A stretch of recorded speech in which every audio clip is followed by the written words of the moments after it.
میں نے خواب میں دیکھا ہے کہ ایک بہت ہی بڑے منہ والا کتا ہے جو میری طرف مجھے کاٹنے کو دوڑتا ہے، اور پیچھے سے کسی نے میری گردن پکڑی ہوئی ہے کہ میں وہاں سے بھاگ نہ سکوں، دوڑ نہ سکوں، لیکن وہ کتا ان قریب مجھے پکڑنے ہی والا ہوتا ہے تو میرا خواب ٹوٹ جاتا ہے۔ بڑے منہ کا کتا ہے جو کاٹنے کو دوڑتا ہے اور کاٹنے ہی لگتا ہے اور ان کی آنکھ کھل جاتی ہے۔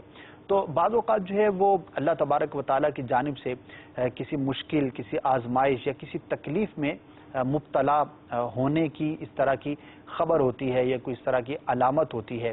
تو اب کتے کا کاٹنے کے لیے دوڑنا، شیر کا حملہ کرنے کے لیے دوڑنا، اسی طرح بعض اوقات اونٹ کا دیکھتے ہیں لوگ کہ وہ کاٹنے کو دوڑا ہے، یا کوئی اور درندہ ہے یا جانور ہے یا کوئی بھی اس طرح کی چیز ہے، تو ہوتا ہے کہ وہ قریب پہنچا اور آنکھ کھل گئی، تو یہ ایک اچھی علامت ان معنوں پر ہوتی ہے کہ وہ شے آپ کو نقصان نہیں پہنچا سکی۔